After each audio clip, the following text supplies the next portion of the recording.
इस दुनिया का चाहे कोई भी माता पिता हो, अपने बच्चों का एक बेहतर भविष्य बनाने के लिए दिन रात मेहनत करते हैं। पर वहीं पे कुछ बच्चे जब जवानी के दहलीज पे कदम रखते हैं तो अपने माता पिता को दरकिनार कर गलत रास्तों का चुनाव कर लेते हैं, ये जानते हुए भी कि गलत रास्तों पे चलना खतरों से खाली नहीं है। आज की कहानी में भी सेम कुछ ऐसी होता है, जिसकी वजह से एक लड़की हमेशा के लिए इस दुनिया को छोड़ के चली जाती है। लेकिन पुलिस जब इस केस की छानबीन करना शुरू करती है तो पुलिस के हाथ में भी कोई सबूत नहीं मिलता है और आखिरकार अनसुलझे ही इस केस की फाइल बंद कर दी जाती है। उधर दूसरे थाने में पुलिस एक ऐसे अपराधी को पकड़ कर लाती है कि पुलिस जब उससे पूछताछ करती है तो वो अपना अपराध तो कबूल करता ही है, साथ ही साथ एक ऐसे केस से पर्दा हटता है जिसकी फाइल पिछले 1 साल से बंद पड़ी हुई थी। वाकई में दोस्तों, आज की जो कहानी है यह आपको भी हैरान व परेशान कर देने वाली है। नमस्कार, आदाब, मैं हसमुद्दीन और आप देख रहे हैं सफ़र क्राइम तक। आज की जो सच्ची घटना मैं आपको सुनाने वाला हूं, दरअसल ये घटना है हरियाणा प्रदेश की। हरियाणा के गुड़गांव शहर का एक थाना पड़ता है पालम विहार और इसी पालम विहार का एक इलाका पड़ता है दौलताबाद। दौलताबाद इलाके का रहने वाला देवेंद्र सिंह, देवेंद्र की पत्नी बिमला। देवेंद्र जो भारतीय सेना में सूबेदार है, जो सिक्किम शहर में पोस्टेड है। देवेंद्र के टोटल 2 बेटे हैं, जिसमें बड़ा बेटा सचिन जिसकी उम्र है 24 साल, छोटा बेटा मोहित जिसकी उम्र है 21 साल। देवेंद्र का इकलौता साला नाहर सिंह जो सदर थाना के अंतर्गत इसलापुर गांव का रहने वाला है। वैसे तो नाहर सिंह के टोटल 3 बहनें हैं, जिसमें सबसे छोटी बहन बिमला है। नाहर सिंह के पास ढेरों सारी दौलत है, इसके बावजूद भी नाहर सिंह शादी नहीं करता है, बल्कि अपने भांजों और छोटी बहन बिमला के साथ रहता है। बात कर रहा हूँ मैं 25 अगस्त 2015 की शाम के करीब 5 बजे के आसपास। नाहर सिंह अपने छोटे भांजा मोहित और मोहित का एक दोस्त सक्षम, ये तीनों गुड़गांव के सेक्टर 25 के एक कैफ़े में बैठकर कॉफ़ी पी रहे थे। तभी उसी वक्त ही उस कैफ़े में अभिषेक पहुंचता है। अभिषेक जिसकी उम्र है 21 साल। अभिषेक के साथ में उसके 3 दोस्त भी थे, जिसमें से एक का नाम है मन्ना, दूसरे का नाम है दीपांकर और तीसरे का नाम है नितेश। अभिषेक जब अपने तीनों दोस्त के साथ कैफ़े में पहुंचता है, अपने सामने मोहित को जब कॉफ़ी पीते हुए देखता है, उसके सामने जाता है और नितेश मोहित के कॉफ़ी के कप को हाथ से मार करके नीचे गिरा देता है। जैसे ही कॉफ़ी नीचे गिर जाती है, मोहित का दोस्त सक्षम उठ करके खड़ा होता है और नितेश को डांटते हुए कहता है कि तेरी हिम्मत कैसे हो गई कॉफ़ी को नीचे गिराने की। इससे पहले कि सक्षम कुछ और बात कहता, नितेश सक्षम को एक थप्पड़ लगा देता है। मोहित जब अपने दोस्त को पीटते हुए देखता है, उसे बर्दाश्त नहीं होती है। मोहित भी उठ खड़ा होता है और अभिषेक को धमकी देते हुए कहता है कि लगता है कि शायद पिछली मार तू भूल चुका है। मोहित जैसे इस तरह की बातें अभिषेक से कहता है तो अभिषेक भी मोहित को जवाब देते हुए कहता है कि मैं अपनी बेइज्जती कभी नहीं भूलता हूँ। जब तक मैं अपनी बेइज्जती का बदला नहीं ले लेता, तब तक मैं सुकून से सोता भी नहीं हूँ। इससे पहले कि मोहित कुछ और बात कहता, अभिषेक इतनी ही बात कहकर अपने पास से एक तमंचा निकालता है और मोहित के सामने तान कर खड़ा हो जाता है।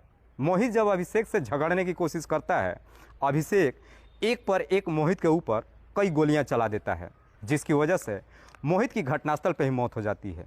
लेकिन इस तरह की नज़ारा जब कैफ़े में बाकी बैठे लोग जब देखते हैं, डर के मारे इधर उधर भागने लगते हैं।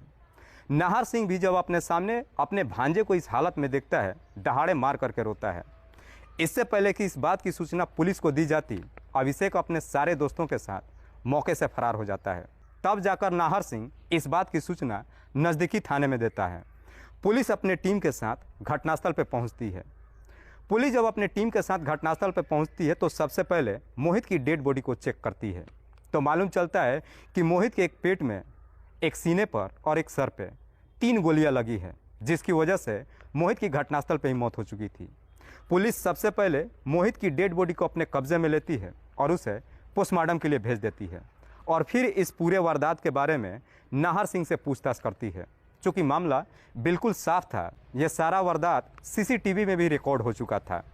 पुलिस जब नाहर सिंह से पूछताछ करती है तो नाहर सिंह कहता है कि साहब मोहित की हत्या किसी और ने नहीं, बल्कि उसके दोस्त अभिषेक ने ही किया था। दरअसल अभिषेक और मोहित पिछले कुछ साल पहले तक एक दूसरे का दोस्त हुआ करते थे।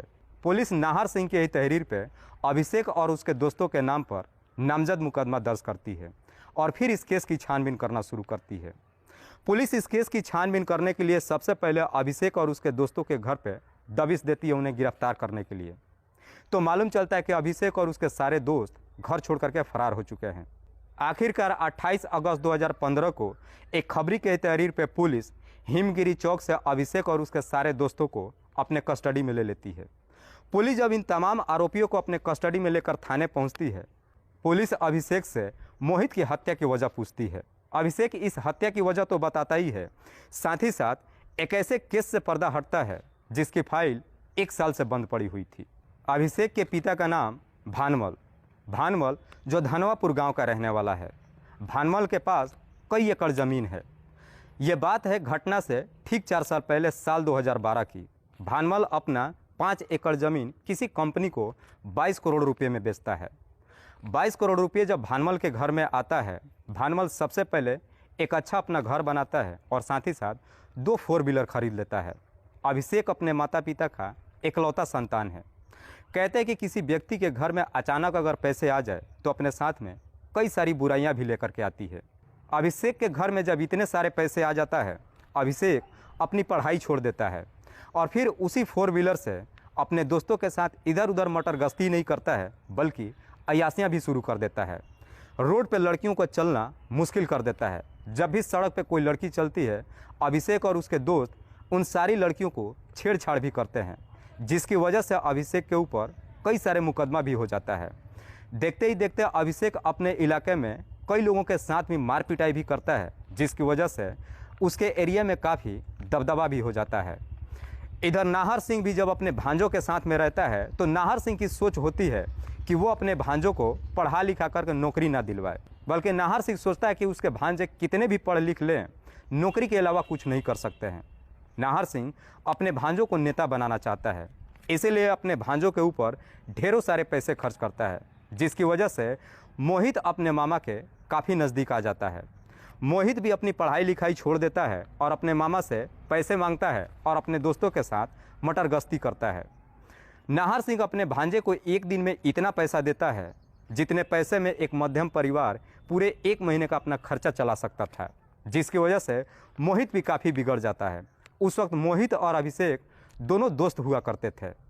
मोहित और अभिषेक का दोनों ही क्या अपने इलाके में काफ़ी दबदबा होता है, लेकिन दोनों के बीच की दोस्ती में दरार तब आ जाती है जब इनके बीच में एक लड़की एंट्री करती है, जिसका नाम है मानसी, जिसकी उम्र है 21 साल।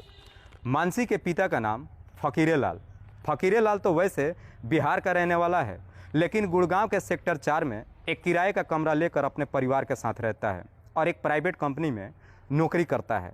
मानसी जब इधर कॉलेज में पढ़ाई करती है तो कॉलेज के दौरान ही कई सारे लड़कों से दोस्ती कर लेती है। मानसी को अपने पढ़ाई में मन नहीं लगता है, कई सारे लड़कों के साथ में दोस्ती ही नहीं करती है, बल्कि उनके साथ दिन भर इधर उधर घूमती है, फिल्में देखती है।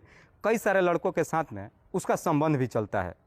लेकिन इस बात की जानकारी जब फकीरे लाल को मालूम चलता है, फकीरे लाल अपनी बेटी को काफ़ी समझाने की कोशिश करता है, लेकिन तब तक मानसी काफ़ी आगे निकल चुकी थी। मानसी इतना काफ़ी आगे निकल चुकी थी जहाँ से लौटना उसके लिए भी नामुमकिन था। फकीरे चंद अपनी बेटी को काफ़ी समझाने की कोशिश करता है, लेकिन मानसी अपने पिता की एक बात नहीं मानती है, जिसकी वजह से तंग आकर फकीरे लाल एक दिन मानसी को अपने घर से निकाल देता है। मानसी जब घर छोड़ करके बाहर निकलती है, इसके बावजूद भी मानसी के ऊपर कोई फ़र्क नहीं पड़ता है और आखिरकार सेक्टर 18 में जाकर एक किराए का फ्लैट ले लेती है और अकेले ही रहने लगती है। मानसी जब अकेले रहने लगती है तो और भी एकदम बिंदास हो जाती है, क्योंकि अब उसे कोई रोकने और टोकने वाला नहीं था। मानसी उसके बाद से कई लड़कों के साथ घूमती नहीं है, बल्कि पब में भी जाती है। एक दिन मानसी जब पब में जाती है तो वहीं पर उसकी मुलाकात बिक्की से होती है। बिक्की जिसकी उम्र है 23 साल। बिक्की जो अभिषेक और मोहित दोनों का दोस्त है। बिक्की भी काफ़ी पैसे वाला है। बिक्की जब पहली बार मानसी को देखता है तो मानसी की खूबसूरती देख उसका दीवाना हो जाता है। उसके बाद से बिक्की मानसी के ऊपर ढेरों सारे पैसे खर्च करने लगता है, जिसकी वजह से अब मानसी भी बिक्की के साथ घूमने लगती है। मानसी जब बिक्की के साथ घूमने लगती है तो बिक्की भी मानसी के सामने एक शर्त रखता है। बिक्की मानसी से कहता है कि मैं तुमसे शादी नहीं कर सकता हूँ, लेकिन ज़िंदगी भर तुम्हारा खर्च उठा सकता हूँ। बस तुम्हें इसके लिए एक काम करना होगा कि तुम्हारे जीवन में मेरे अलावा कोई और लड़का नहीं आना चाहिए। मानसी भी विक्की की शर्त मान लेती है। मानसी जिस फ्लैट में रहती है उस फ्लैट का सारा किराया विक्की ही देने लगता है और मानसी का टोटल खर्च भी उठाने लगता है और फिर सप्ताह में 1-2 दिन उसी फ्लैट में मानसी से मिलने के लिए जाता है। लेकिन जैसे ही 2 महीने का समय गुजरता है मानसी का विक्की से मन भर जाता है, क्योंकि मानसी आए दिन जो हर रोज़ नए लड़कों के साथ घूमने वाली थी, विक्की जब उससे सप्ताह में 1-2 दिन मिलने के लिए आता है मानसी का मन नहीं लगता है और फिर विक्की के पीठ पीछे ही नए नए लड़कों से दोस्ती करना शुरू कर देती है। इसी दौरान मानसी की दोस्ती अभिषेक से हो जाती है। मानसी जब अभिषेक के बारे में पता करती है तो मालूम चलता है कि अभिषेक के पास विक्की से भी ज़्यादा पैसा है, इसीलिए अब मानसी अभिषेक के साथ घूमने लगती है। लेकिन इस बात की जानकारी विक्की को मालूम चल जाता है। एक दिन विक्की मानसी से मुलाकात करता है और उसे धमकी देते हुए कहता है कि मैंने तुम्हें पहले ही समझाया था कि तुम्हारे जीवन में मेरे अलावा कोई दूसरा लड़का नहीं आना चाहिए। इस पर मानसी विक्की को जवाब देते हुए कहती है कि मैं तुम्हारी पत्नी नहीं हूँ जो मेरे ऊपर इतना दबदबा कर रहे हो। आज के बाद से मेरा और तुम्हारा कोई रिश्ता नहीं है। इस पर विक्की कहता है कि मैं भी देखता हूँ कि तुम मेरे अलावा किसी दूसरे लड़के के साथ कैसे रह लेती हो।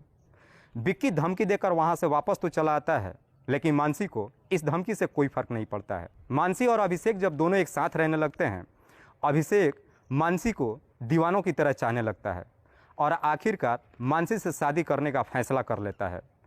शादी का प्रपोज करता है तो मानसी भी अभिषेक से शादी करने के लिए तैयार हो जाती है और फिर साल 2012 के अप्रैल महीने में अभिषेक मानसी से कोर्ट मैरिज कर लेता है। लेकिन इस शादी के बारे में जब विक्की को मालूम चलता है तो विक्की जा करके अभिषेक से मुलाकात करता है और अभिषेक से कहता है कि तूने दोस्ती में गद्दारी किया है। तुझे मालूम था कि मानसी मेरी गर्लफ्रेंड है, इसके बावजूद भी तूने उससे शादी कर लिया। अभिषेक कहता है कि मैंने मानसी से ज़बरदस्ती शादी नहीं किया है, बल्कि मानसी भी मुझसे बेइंतहा मोहब्बत करती है और ये शादी हम दोनों की रजामंदी से हुई है। विक्की अभिषेक से कहता है कि शायद तुझे मालूम नहीं है कि मानसी ने तेरे दौलत से प्यार किया है, देख लेना एक दिन मानसी तुझे भी छोड़ करके चली जाएगी। विक्की वहाँ से तो चला आता है। उसके बाद से अभिषेक और मानसी दोनों एक साथ रहने लगते हैं। देखते ही देखते लगभग 2 साल का समय गुजर जाता है। लेकिन जैसे ही 2 साल का समय गुजरता है मानसी का अभिषेक से भी मन भर जाता है। उसके बाद से अब मानसी पब में जाने लगती है। मानसी जब पब में जाने लगती है तो अभिषेक मानसी को समझाते हुए कहता है कि अब हमारी शादी हो चुकी है और तुम मेरी पत्नी हो, तुम्हें इस तरह से दूसरे लड़कों के साथ घूमना, पब में जाना अच्छा नहीं है। इसमें मानसी उसे जवाब देते हुए कहती है कि अगर तुम्हें मेरे साथ रहना है तो रहो, लेकिन मैं अपने जीवन में कोई बदलाव नहीं करूंगी, क्योंकि मैं पिंजड़े में कैद होने वाली कोई पंछी नहीं हूँ। इसी बात को लेकर के अभिषेक और मानसी के बीच में झगड़ा तकरार शुरू हो जाता है, जिसकी वजह से अब मानसी फिर से अभिषेक को छोड़कर किराए के कमरे में रहने लगती है। लेकिन अब जब मानसी अभिषेक को जब छोड़ती है तो अभिषेक गुस्से में उसी दिन ही मानसी को इस दुनिया से हटाने का तय कर देता है। फिर अभिषेक अपने षड्यंत्र के तहत ही 5 जुलाई 2014 को शाम के करीब 5 बजे के आसपास मानसी के नंबर पर फ़ोन करता है और उसे मिलने के लिए सेक्टर 17 के गंदे नाले के किनारे पर बुलाता है। हालांकि अभिषेक को मालूम होता है कि मानसी ऐसे नहीं आने वाली है, इसीलिए अभिषेक जब मानसी के नंबर पर फ़ोन करता है तो कहता है कि मैंने तुम्हारे लिए 8 तोले सोने का एक चैन बनवाया है और आज ही रात को मैं मुंबई जाने वाला हूँ। अगर चाहो तो आज शाम को आकर गंदे नाले के पास वो सोने की चैन तुम ले सकती हो। 8 तोले सोने की बात जब मानसी सुनती है तो मानसी के अंदर भी लालच आ जाती है और फिर सेक्टर 17 के गंदे नाले के पास शाम के करीब 5 बजे के आसपास अभिषेक से मिलने के लिए जाती है। वहाँ पे जा करके अभी थोड़ी देर अभिषेक से बातचीत करती है। अभिषेक अपने ही षड्यंत्र के तहत पहले से ही अपने 2 दोस्त खुशीराम और कपिल को बुला करके रखा था। मानसी जब दोनों को देखती है, मानसी उन दोनों को पहले से जानती थी, फिर भी मानसी को लगता है कि उन दोनों से उसे क्या लेना देना है। मानसी अभिषेक का हाथ पकड़ती है और कहती है कि लाओ वो सोने की चैन मुझे दे दो। लेकिन मानसी जैसी इस तरह की बातें अभिषेक से कहती है तो अभिषेक उसे जवाब देता है कि अब तुम्हें सोने की चैन की कोई ज़रूरत नहीं है, क्योंकि अब जब तुम जिंदा ही नहीं रहोगी तो सोने की चैन की तुम्हें क्या ज़रूरत है। इससे पहले कि मानसी कुछ समझ पाती, अभिषेक अपने पास से एक तेज़धार हथियार निकालता है और मानसी के गले पर चला देता है, जिसकी वजह से मानसी की घटनास्थल पर ही मौत हो जाती है। उसके बाद से अभिषेक के दोनों दोस्त मानसी की डेड बॉडी उठाकर गंदे नाले में फेंक देते हैं। और फिर 4 दिनों बाद 9 जुलाई 2014 को मानसी का डेड बॉडी पानी में उभर करके बाहर आता है, जो राजेंद्र पार्क थाने के इलाके में पड़ता है। लोग जब इस डेड बॉडी को देखते हैं, नज़दीकी थाने में पुलिस को खबर करते हैं। पुलिस मानसी की डेड बॉडी को बाहर तो निकालती है, लेकिन मानसी की डेड बॉडी काफ़ी हद तक सड़ चुका था, जिसकी वजह से उसकी शिनाख्त नहीं हो पाती है। आखिरकार पुलिस मानसी की पहले पोस्टमार्टम कराती है और उसके बाद से मानसी की अंतिम संस्कार कर देती है। पुलिस के हाथ में कोई सबूत ना मिलने की वजह से मानसी की फाइल भी बंद हो जाती है। लेकिन अभिषेक जब ये पूरी कहानी बताता है तो आखिरकार 1 साल के बाद मानसी की इस केस की खुलासा होता है। पुलिस जब अभिषेक से मोहित की हत्या की वजह पूछती है तो अभिषेक कहता है कि कुछ महीने पहले जब मैं अपने दोस्तों के साथ में कैफ़े में गया था तो वहीं पे मोहित से मुलाकात हुई थी। कैफ़े में जब मोहित से अभिषेक की मुलाकात होती है तो मोहित अभिषेक की मजाक उड़ा देता है। अभिषेक जब उसका विरोध करता है तो मोहित अपने दोस्तों के साथ मिलकर अभिषेक की बुरी तरीके से पिटाई कर देता है। उसी दिन ही अभिषेक ठान लेता है कि इसका बदला मोहित से एक दिन जरूर लेगा। 25 अगस्त 2015 को अभिषेक को जब मालूम चलता है कि मोहित अपने मामा और दोस्त के साथ कैफ़े में बैठा है, अभिषेक अपने दोस्तों के साथ वहां पे पहुंच जाता है और वहीं पे मोहित के ऊपर गोली चला देता है, जिसकी वजह से मोहित की भी घटनास्थल पर ही मौत हो जाती है। वाकई में अभिषेक जब ये पूरी कहानी बताता है तो पुलिस अभिषेक के ही तहरीर पे बाकी उसके दोस्तों को भी अपने कस्टडी में लेकर आती है। फिलहाल पुलिस ने इन तमाम आरोपियों को अपने कस्टडी में लेकर इन सब पे गंभीर धारा में मुकदमा दर्ज करके जेल भेज दिया है। दोस्तों, इस पूरी घटना के बारे में आप क्या सोचते हैं? आप अपनी राय हमें कमेंट बॉक्स में ज़रूर बताइएगा। तब तक के लिए जय हिंद, जय भारत।